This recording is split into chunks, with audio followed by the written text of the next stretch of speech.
muuqata garasho waa runtii maanse aad u xeel dheer Cabdilaahi wuxuu xiisaynayaa maansada inuu mariyo kadib bal haday meelo gaara aynu rabnay inuu ka dul istaago inuu u soo laabto marka aan Cabdilaahi iyo maansadii garasho kala baxo aan codsadana runtii maansadaasi micnaha iyo ahmiyada ay leedahay inaynu siino marka idinkoo iga raaliya waxaan soo u kala baxaya Cabdilaahi يعني شخصيا ما سوين كيس ما صدق أنا قلت على عبد الله. ما أدبر ما سنت الرابلة هو هاي ما صدق قرشوا. واحد صباح هذا السنة كهراء لبض كوني اللي في تبنكي شرحات بدنا راعين ما يوم سكب بالعبية وحنا كبقى يعني شرحات ديدو. يقعد دايرة تبا يلا أو يقول راح أول بضته. مركا وحي لقى تجوائية ماله سؤالها كرب الرابلة يبيتين. واحد تدا هذا دنت جود كمان هارين دنت جود dantii guud kamaan harin baaqina maan gabin guubaabadii iyo guntadeedii maandeyn dadku garabsigayga iyo gacalkayga weeyo gal imaayo jeeraan guriya sama ku beego anigoo ka guuro godka seexda mooye intan geeri moogahay gabay loogu hiishiyo walle maasa kuma gabo walle guulahoodiyo galladooda mooye galab qudha dhibkoodiyo gaf waxyeelo kuma rido qof dameerku gubaya goldolooladiisiyo umadiisa gaasiran kama goosan karaye intan dunida guud aal gorofkayga caydha inuu gorar ku soo dhaco walle waa gelgelaya xaqqa gudashadiisana kama gaabsan karaye walle waa u go'aya fikirkayga gaaxdiyo godlashada kaskaygana nin xiskiisu guran yahay ma gumaysan karaye siday goorba ila tahay walle waa gudbinaya dadma wada gudboono kuwa guunya haysto guuluhu nimeeyiya waa guuto marano waxay gowska saartay waa guuto marano gaajadu dilayse maxastayda goolmoon gurmad baan u taraya iska daa garoowiyo gobolada shabeeliyo xamar goonyaheede ila maagaboon iyo gini iyo Mozambique saxar gaadha ma ogoli guud ahaanba aadmiga garashiya itaalkay go'e waan u taraya waxaan rabaa halka inaan yara sharaxo anigu markan hal abuurahay af Soomaali ku gabiyo waxaan u gabayaa inta gabaygayga fahmaysa waday oo garan waayay si aan inaadeerkayga salaxlay joogo wax ugu sheego oo ugu qariyo in hooyadii walaalkeed inaan ku dhalay ee awaara jooga si aan uga qariyo ka salaxlay ula hadlo waan garan waayay si aan ula hadlo qofka dila jooga oo ka aw barre jooga ama jigjiga jooga ugu qariyana waan garan waayay inaan kalaas caanad jooga si aan wax ugu sheego oo inaadeerkiisa jooga boosaasan si aan uga qariyana waan garan waayay marka waxay la noqotay maadaama dan guud ka hadlayo Soomaaliduna isku wada mushkilada isku dhigay tahay adoo tahriibka ka hadlaya inaan reer Hargeysa ama reer Soomaaliland oo kaliya intan oo kaliya wax u sheego waxa ka haboon inaan u sheego intay fahmayso oo dhan Soomaali oo dhan oo isku dan ah oo isku mushkilada ah oo isku dad ah oo walaalo ah oo intay ku kala weecsan tahay intay ka midaysan tahay ay ka badan tahay marka dadka qaar marka suugaantaadii ka dhax arkaan inaad Soomaali oo dhan la hadlayso bay ku arkayaan inaad tahay qof Soomaaliland ka soo horjeeda oo Soomaaliland wax yeelaya marka inaan fahansiyo anigu iska daa garowad igu haysatay Mozambique hadan afgaranayo waan u sheegi lahaa sida saxda iyo sida jecelihiin markaas weeyaan fikirkayga gaaxdiyo godlashada kaskaygana nin xiskiisu guran yahay ma gumaysan karaye siday goorba ila tahay walle waa gudbinaya dadma wada gudboono kuwa guunya haysto guuluhu nimeeyiya waa guuto marano gaajadu dilayse maxastayda goolmoon gurmad baan u taraya iska daa garoowiyo gobolada shabeeliya xamar goonyaheede ila maagaboon iyo gaaniya Mozambique saxar gaadha ma ogoli guud ahaanba aadmiga garashiya itaalkay go'e waa u taraya geedow sideedana suugaantu guush iyo gurgur iyo walaaq iyo iska galo ka fuul iyo igagee un maahe geeraarku waa shay ummad lagu gardaarsho lagu haba garaadko guul baan ku haybshaa talo markay ku racatee geesaastu yeedhee galowga iyo fiintiyo guumaystu taahdee garbo lagu jabaa iyo dantu gabiyo fuushaan anna gabayga fooshaa hadba geesta joogtaan gargarkayga haysta ragga dayaxa gaadha waxa iga gadaal dhigay go'e aan la ooya afartaa gufaaciya dabayl gowda haysiyo gudgudaha darooriyo ma u guuxay sida roob gocomaalo aar iyo sida bahal ma geylamay gumucaan cabaystiya gantaalaha ridada dheer goobtaan la beegsaday ma u laba gacmoodiyey misna gees kaleetiyo geedi kale ma soo raray godka aanan duufiyo gur halkaan ka leeyahay gur halkaan ka leenahay balaanbaadi goobe dadka galabta noolow meeday guurtideennii garta eexa loo noqo gooni gooni loo faqo iyo nacay gadaafadu haddii duul la gaadsiro ama geela laga dhaco ama geedka lagu dhibo si uun daana loo galo xaqa kala gorfayn jiray garta toos u niqi jiray een guudka dhayi jirin balse boogta guunka ah gudaheeda dayi jiray maya garabsigayga iyo garhwadeennadaydii gowskoodu xaaraan aanu goosan jirin ee sharaftoodu guudkiyo u sudhnayd garbaha ee erey geedka laga yidhi geel dhaafsan jiray dhalay meeday garashadaydii guunkiiyo xidaarkii guga soo socdee iman roobgeeda saariyo inuu soo gudgudo wado ama inuu gudhnaan karo cirka godad ku yaaliyo dabaylaha ka gargaray meeday garashadaydii guunkiiyo xidaarkii guga soo socdeen iman roobgeeda saariyo inuu soo gudgudo wado iyo inuu gudhnaan karo cirka godad ku yaaliyo dabaylaha ka garan jiray mee geesigaygii gaarida cisayn jiray gaf hadduu ku dhaco dumar ama inan la gaasiro raggu sawkii guban jiray hubka sawkii guran jiray gabadh oyda sawkii geerida ka xigi jiray dhaqankaygii muu go'ay milgihii ma gabax yidhi ma gowlabay hanaankii ma gabowday sharaftii haddii dumarku haadi iyo guulguula lagu faro raggu sawkii gowsaha bishimaha ku goyn jiray gaban oyda sawtii la isugu gardhigan jiray boqol geele iyo qori iyo geenya shaaximan gole la isku siin jiray dadka galabta noolow meeday gudashadeennii gob ahaanshaheennii guunya dhaqashadeennii gaawo toloshadeennii guduntiyo hangoolkiyo guri dhisashadeennii afartaa gufaaciya dabayl gowda haysiyo gudgudaha darooriyo ma u guuxay sida roob gocomaalo aar iyo sida bahal ma geylamay gumucaan cabaystiyo gantaalaha ridada dheer goobtaan la beegsaday ma u laba gacmoodiyey misna gees kaleetiyo geedi kale ma soo raray su'aalaha gardhigadka ah waxaan uga gol leeyahay marka dhaqangadoon dhaco gaadiidka noloshiyo gurgurshaagu kaa lumo geedi socodka raacdada garashada hagaysiyo aragtida garjiidka ah guntimaha nabarrada marka dhaqangadoon dhaco gaadiidka noloshiyo gurgurshaagu kaa lumo geedi socodka raacdada garashada hagaysiyo aragtida garjiidka ah marka 100,000 oo goor nabarrada ku gaadhiya guntimuhu ka culus yiin danta kaagaya xamaran gada lagu furaa waa garabsiga aqoontiyo adoo maalgashada jiil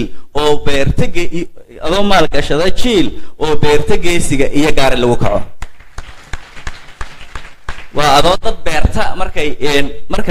marka aragtida ku hagaysa iyo dhaawaca ku gaadhan marka dhibtaada iyo xalkaagu kala badan yihiin caqligaaga iyo xirfadaad u hayso aad haysatad wax ku furdaamiso iyo dhibta ku haysataa markay kala qaran weyn yihiin waxaa lagaga soo kabtaa inaad dad beeratid oo soo saaratid dad arrinta xirfadaa lehoo wax ka qaban kara waxaan uga gol leeyahay garashadii awowgaago ee soo daraasay waa markii dhawada aan ka hadlayay araartii horen lahaa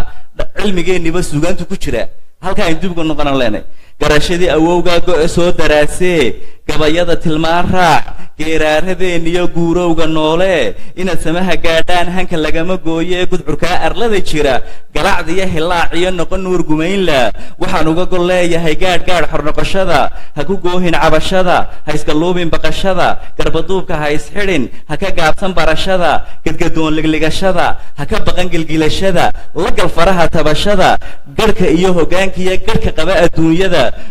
la gal faraha tabashada garhka iyo hoggaankiyo garhka qaba adduunyada daldalooladeediyo xal u goob dhibaatada maskaxdaada guulguul guji oo wax weydii rog raxaajo guda weyn bal xujee garaadkoo ka umuli waxgarashada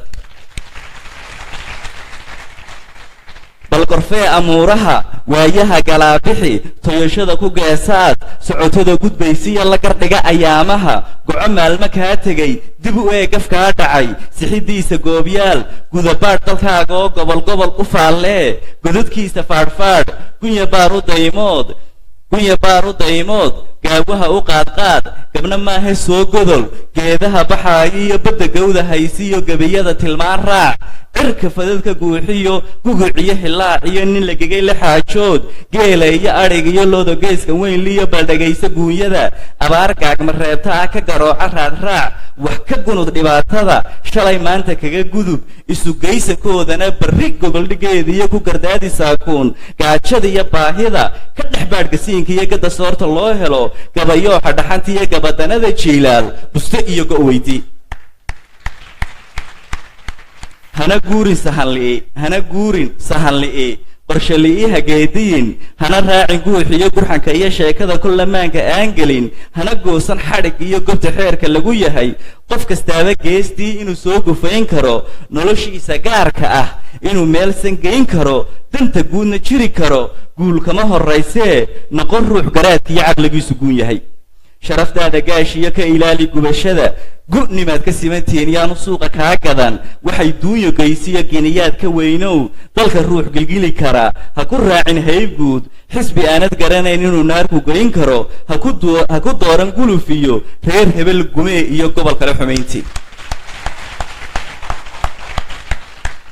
ninku jeerku ganac dhabay yaanu waana kuu gelin go'aankaaga qiiriya ha ku goosan dhiilada markuu guuxu kuu baxo sida geela ha u didin adoo geesi noqon kara ummaddiisa geestiyo ka ilaasha goonyaha gocandhada qabiilkiiyo guri dulin la haysfurin waxa qaranku kuu galo qabiil kuuma gooyee gacan iyo lug haysjarin dadku waa gargaar iyo gallad lagu badhaadhee garbahaad ku duushiyo baalashaada haysgoyn kaga madhanna haysdhigin xilka garabka kuu sudhan gondahaaga yuu tegin garo inaad qof tahayo adiga iyo gorayadu kala doorma garashada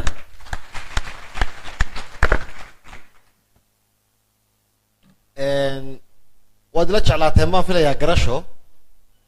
runtii dee adiga iyo xasan iyo baan idin dayn doonaaye garasho anu waxaan u haystaa un inay tahay aqoonta ama knowledge haddii dee luuqadaha kale aynu tagno marka waa wax dhintana ma aha oo runtii waa wax dee ummaddu wada leedahay oo gabaygii muuse galaale hadraawi bay ku jirtay goblan baa xijaabtay miyaa geesi hoydaa garashadu wad leedahay marka cabdilaahi intaad kordhisay waxyaabaha insha alla kaa hadhaya dee waa garashadaadii laba su-aalood baan rabaa inaan kaga laabto meel aad leedahay meeday garashadeenii guunkii iyo xidaarkii guga soo socdee iman roobgeeda keeniyo inuu soo gudgudo wado iyo inuu gudhnaan karo cirka godad ku yaaliyo dabaylaha ka garan jiray runtii dee ummaddani aqoonteeda yacni aqoonta halka ugu shishaysaa waxa weeye waxa soo socda inaad garan karto oo dorosi karto marka bal halkaa haddaad waxaan u jeedaa waxa weeyaan noloshuba inaad noolaataa iyo inaad muxuu ahaaye kama soo hadho inaad deegaankaaga aftaqaano deegaankaaga inaad barato mushkiladahaaga inaad barato inaad dhibaatooyinkaaga la saaxiibto because dhibaatadu waa macallin masiibadu adduunyada iyadaa u macallina baahidu waa hooyada wax soo saarka markuu xanuun kugu dhaco baad xanuunka ayuunbaad heli kartaa ayuunbaad heli kartaa dhibaatada kugu timid marka waxa weeyaan inaad mushkiladaada inaad barato marka waxay la noqotay uun markaynu intan ka foosha xumayn aynu miyi joognay in odayga reer miyiga ahi uu yaqaano mushkiladihiisa iyo xalka uu helo wuxuu garan jiray roobka inuu xilligu di'i doono inuu xilligan roob badani da'ayo markaasuu sahamin jiray deegaankiisu yaqaanay maantana waxaa laga yaabaa qof halkan heer jaamacadeed kaga soo baxay inaanu garanayn 5 geed oo waddankeena ka baxa inaanu garanayn xilliga roobku inoo da'o inaanu garanayn 5 camuudood oo waddankeena anaaban garanayn bade anaa halkan high school kaga soo baxay ma garanayo camuudaha iyo ciidda iyo dhul beeraadka gobolladana soo ugu wanaagsan yihiin laakiin waxaan garanayaa dagaalkii labaad ee adduunku wuxuu dhacay marka waxa lagu dhigunba markuu qofku waa inaynu isweydiinaa qof saynu u soo saarnaa baahideena ka jawaabi kara qofkaasina cirka weligaa tegi maysid ilaa dhulka barato oo markaa intaas sidaas kulman uga jeedo waad mahadsantahay cabdilaahi meel labaadoo aan dadkaan uga bixi doonaa su-aalaha meel labaadoo aan rabay inaan dul istaaga waxa weeye shalay maanta kaga gudub isugeysankoogana berri gogoldhigeeda iyo ku gardaadistaa kun shalay maanta kaga gudub berri gogoldhigeeda raalli hawalkaan kaa dhex galay intaan ku wareejinin tii hore waxaad igu xidhay masiibada adduunyada iyadaa u macallina isla masiibadii baynu ku jirnaaye tixaha xasan ganey baa waxaa ka mid a taariikhdu waxbay hagtaa dadkuna uu haybsadaa hoggaankuna waa casriga marka in dee shalaydaadi iyo maantadaadi wax san u eg busna ka hadlayay markaa labadaba adigaan kaga baxo waa runtii de adaa ka jawaabayba su-aashaadi weydiisay waxay ka hadlaysay un shalay maanta kaga gudub isugeysankoodana berri gogoldhigeeda iyo ku gardaadaysaa kun waxa dee wixii kugu soo dhacay taariikhdii kugu soo dhacday dib u eeg oo eeg goco maalmo kaa tegay dib u eeg afkaa dhacay sixidooda goobyaal isweydii wixii maxaa kaa qaldanaa marka taariikhdaadii hore wixii kaa qaldanaa bay macallin kuu noqonaysaa wixii shalay kaa qaldamay baa ku bari kara inayna berri wax kaa qaldamin maanta waxaad haysa maanta skillskaad leedahay amaba xoogga iyo awoodda iyo xirfaddaad leedahay oo lagu daray waaye aragnimadii shalay ayaa berri wanaagsan soo saarta waa intaas weeyaan waad mahadsanta cabdilaahi labadii meelood ee ugu dambeeyey aniga intaan kasoo qabsaday anoo dadkan ixtiraamayo siinaya falanqeyntooda iyadaan ka baxno waa qof isagoo isagaba tiisii cadilan tahay haddii maanta anigoo aan intii aan waajibka gaarka ka ahaa aan cadilay aan intaan idiin yimaado ama abwaanada u yimaado aan idhaahdo niyow waddanku muxuusan u yahay aniga waxa u yaragtay inaan xaq u lahayn malaha marka maasada meel baan waxaan ku arkay aad leedahay qof kastaaba geestii inuu soo gufayn karo noloshiisa gaarkaa inuu meelsan geyn karo danta guudna jiri karo guuli kama horeyse qof kastaaba geestii inuu soo gufayn karo noloshiisa gaarka ah inuu meelsan geyn karo danta guudna jiri karo guul kuma horeyse noqon ruux garaadka iyo caqligiisu gun yahay waxay ka dhigan tahay uun horta qof dhisan aynu helna waa markii hore lahaa dad la isku geeyo fara badan unbaa qaran soo saara haddii qofku dhismo waxa imika haddii qof kasta oo somaliland jooga uu shaqeeyo oo uu yeesho in muxuu ahaye dhaqaale fiican waddankeenu waddan dhaqaale fiican buu noqonaya haddii dadku wada caqli bataan waddan caqli badan buu noqonaya haddii dadku ay wada noqdaan dad aan waxba badan qaban karin waddankuna saas buu noqonaya waayo waddanka waxa soo saaray dadkii la isu geeyey marka qofka waxa horta waajibka koowaad ee saaran waxa weeyaan inuu isdhiso aqoon ahaan inuu isdhiso dhaqaale ahaan inuu dadaalo inuu qof fiican markuu soo baxo buu danta guudna labadaasoo la isla helay qof isagoo isdhisay dantii guudna ku baraarugsan oo si fiican u dhisay labadaasoo la isla helay ayaa horumarka keena baan uga jeeday marka waxtarku wuxuu ka bilaabmaa inaad adigu wax istarto inaad wax istarto aanad keligaa taraansanay danta guudna aad tarto halka ugu dambaysan rabi cabdilaahi inaan taabto intaanan ka bixin waxa weeye cabdilaahi baydadka ugu dambeeya wuxuu ku leeyahay waxa qaranku kuu galo qabiil kuuma gooye gacan iyo lug haysjarin adaa kaga baxa waxay ka hadlaysaa undeesan aynu siyaasadda u naqaanaysan waxu doorano waxay iskaga yaraa muxuu ahaye salka ku haystaa si qabiil marka muxuu ahaye aragtidii oo dhan qabiil baa lagu jaangooyey in xisbiga qabiilkiina taageeraysaa qabiilka wixii oo dhan dee way kala yar duwanaan weydo qabiil bay ku beys garaysnaatay marka waxaan leeyahay dhalinyarta dee si qabiil ha u fikrin waayo markan qabiil muxuu ahaye aan u fikiro adoo saaxiibkay ah haddaynu isku qabiil noqono saaxiibka kale aanan isku qabiilkahayn baa iga hadhay de garabkaygii baan jaray marka waxa adoo geesi noqon karaa ummadiisa geestiyo ka ilaasho goonyaha gocandhada qabiilka iyo guri dulin la haysfurin waxa qaranku kuu galo qabiil kuuma gooyee gacan iyo lug haysjarin dadku waa gargaar iyo galad lagu badhaadhee garbahaad ku duushiyo baalashaada haysgoyn gaga madhanna haysdhigin marka cidla haysdhigin adigu weeyaan aad buu mahadsan